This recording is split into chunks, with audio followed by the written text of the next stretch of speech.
La Compagnie des Glaces, tome 2, chapitre 12. C'est alors que Beryl rejoignit le Lococar en compagnie de Sorgi.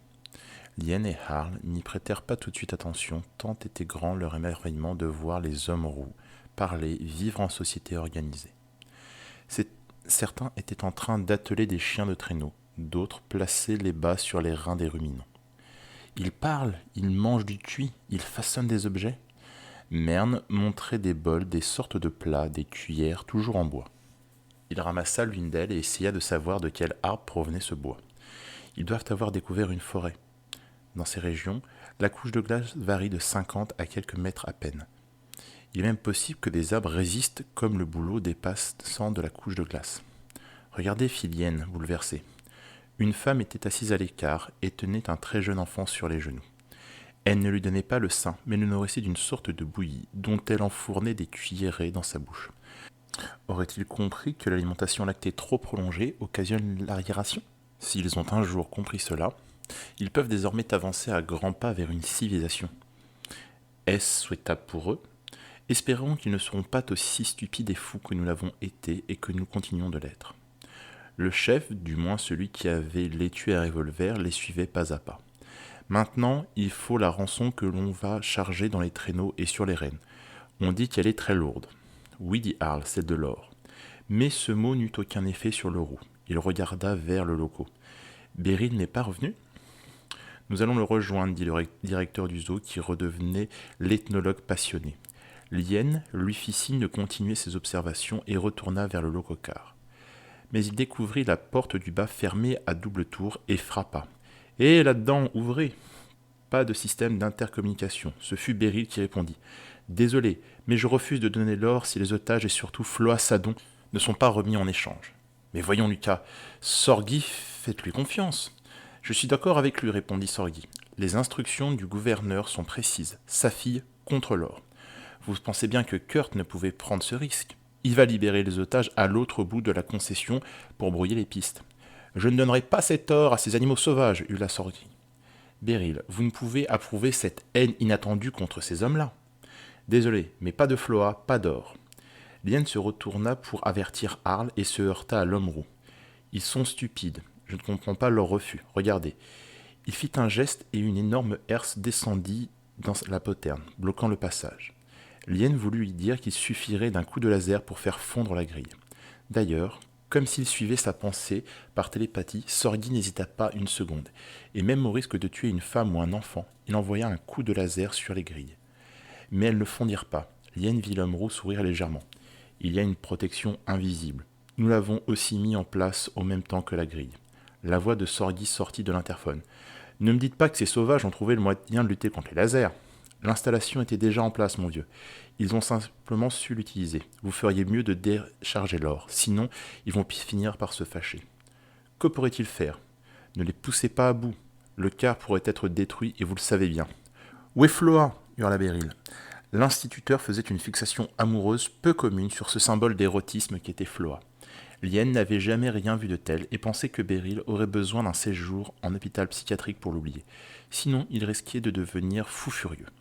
« Savez-vous quand les otages seront libérés » demanda-t-il à l'homme roux. « Oui, dans quelques instants, dans un lieu très lointain, Iron Station. » C'était en effet dans le sud de la Grand Star Station. Kurt avait tout prévu. « Vous avez un moyen de le prévenir quand vous aurez les rançons ?»« Oui, dit l'homme roux, j'ai une radio. » Il n'avait même pas l'air de remarquer l'étonnement de son interlocuteur. Il se retourna vers ses compagnons et dit quelques mots dans sa langue natale. À ce moment-là, Harl Merne revint, les yeux brillants, fébrile sous sa cagoule. « C'est extraordinaire !» Un autre homme roux apportait une petite boîte qui tenait dans la main, un émetteur codé qui ne pouvait être déchiffré que par un appareil similaire. Vous ne savez pas ? Ils saignent les rennes pour récupérer de la nourriture sans les tuer. Juste une petite quantité chaque fois. C'est inouï, inouï. Lien se tourna vers le lococar. Ne vous obstinez pas, laissez-nous prendre la rançon. Vous avez entendu ? Au signal, Kurt abandonnera les otages dans Iron Station. Et rien ne me prouve qu'il laissera partir Floa, répliqua l'instituteur. Il est impossible qu'un homme normalement constitué laisse partir une fille comme elle. Écoutez, Beryl. J'ai été son amant, j'ai même failli devenir son mari, et j'en suis absolument guéri, comme vous pouvez le voir. Vous mentez, hurla Beryl. Il faut quand même en finir. Nous allons pas rester ainsi, vous dans le lococar et nous dehors. Je propose de donner la moitié de la rançon, dit Sorgi. On téléphonera à Iron Station pour savoir si les pirates tiennent parole. S'ils le font, nous donnerons le reste. De toute façon, ces sauvages ne savent pas compter. Il faut 100 lingots, dit le chef des hommes roux. 10 fois 2 mains.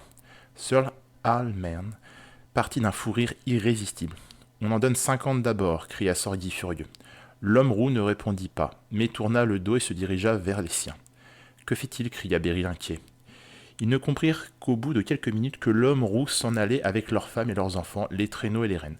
Le chef ne voulait pas discuter. Il n'était pas habitué à tant de finasseries et croyait que les gens du show ne voulaient plus échanger leur or contre les otages. Attendez, dit Beryl, on peut encore s'entendre. Non, cria Sorgi, on n'a pas de garantie.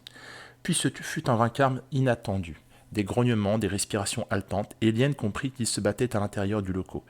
La porte s'ouvrit et ce fut Beryl qui apparut, le visage marqué de coups, sans sa cagoule. Ne faites pas l'imbécile, mon vieux. Vous allez avoir les oreilles et le nez gelés.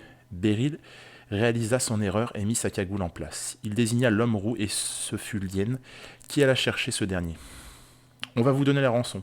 100 lingots, oui, 100 lingots. On prit de l'or, c'était une fortune colossale.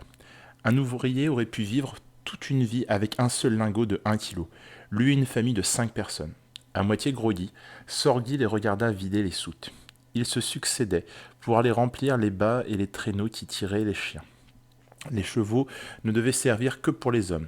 Lien regarda une nouvelle fois leurs têtes étranges, pensa à toutes les légendes sur les animaux fantastiques qui hantaient les grands espaces glacés, à ces monstres imaginaires ou non, à ces garous que l'homme du show aimait évoquer pour se faire peur. Ces chevaux étaient comme une première preuve que certaines bizarreries existaient. On avait cru les roues complètement stupides, tout juste bons à racler les dômes des villes. Et voilà qu'ils parlaient, qu'ils vivaient en tribus organisées. Mais Kirk là-dedans, que venait-il faire? Comment avait-il fait pour capter la confiance des hommes du froid? Il posa la question au chef de la tribu. Kurt? Mon frère. Lien sursauta. Votre frère? Le roux montra alors son poignet. Sous la fourrure, on distinguait une cicatrice. Nous avons échangé nos sangs. Si vous envoyez le message maintenant, supplia Beryl. Qu'il venait de transporter le dernier lingot d'or. Oui, dit l'homme roux. Avec dextérité, il manipula les touches de son petit appareil, l'approcha de sa bouche. Kurt? Il répéta plusieurs fois ce nom, puis soudain le pirate répondit. Salut, Gavalo. Tu as les lingots? Je les ai. Dis-leur que les otages seront tous à Iron Station. Même Floa? Hurla Beryl. Pour toute réponse, Kurt eut un rire énorme et la communication fut coupée. Lien surveilla Beryl de près, au cas où l'instituteur se montrerait d'une violence désespérée. Mais il se résigna. La herse de la poterne fut relevée, et la caravane sortit de la forteresse. Bientôt, il n'y eut plus que des traces dans la glace, des bouses et du crottin. Lien alla sur le pont-levis et regarda les silhouettes menues qui ne cessaient de décroître dans la lumière blafarde de ces terres nouvelles si difficiles. Il avait envie de se mettre à courir pour les rejoindre et partir avec eux. Il ne sentait pas ses larmes couler sous sa cagoule.